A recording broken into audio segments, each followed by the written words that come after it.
रूस के हमलों के बीच आज तक की टीमें बिना डरे बिना रुके जांबाज रिपोर्टिंग कर रही हैं। रूस ने जिस तरह पिछले कुछ दिनों में यूक्रेन के 18 शहरों पर हवाई हमले करके उसे बर्बाद कर दिया, वहां से आज तक की टीम युद्ध का आंखों देखा हाल आप तक पहुंचा रही है। आज रिपोर्टिंग के दौरान ऐसा समय भी आया जब हमारी संवाददाता मौसमी सिंह ज़ेपोरिज़िया में युद्ध के मैदान में फंस गईं, क्योंकि इस दौरान रूस के हवाई हमले शुरू हो गए। रूस के हमलों के बीच देखिए मौसमी सिंह की ये जांबाज रिपोर्टिंग।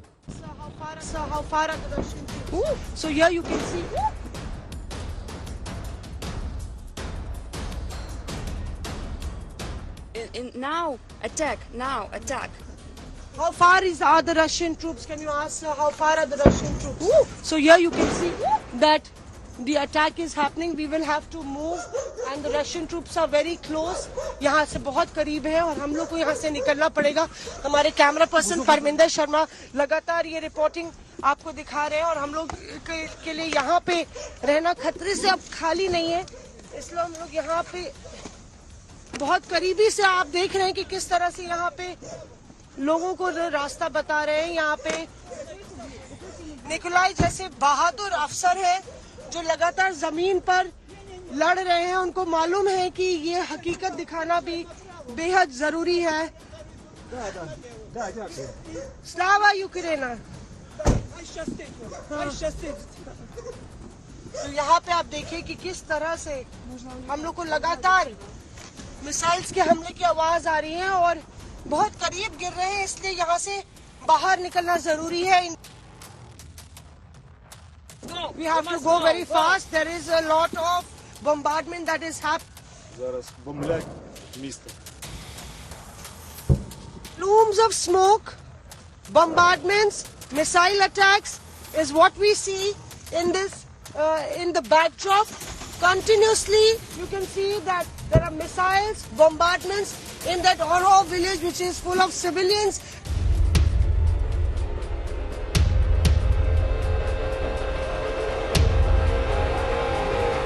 स्कूल की चौखट बनी है रणभूमि।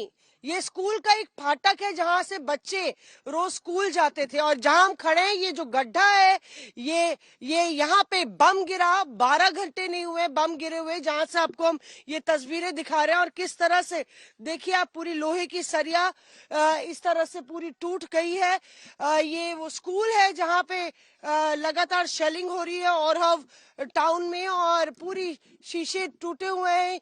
ये तस्वीरें दोबारा लगातार जिस तरह से दोहराई जा रही हैं टेलीविजन स्क्रीन्स पे, ये हर एक तस्वीर हजारों लाखों लोगों की जिंदगी से जुड़ी है। यहाँ पे आप देखिए कि पूरे शीशे तितर बितर पड़े हुए हैं।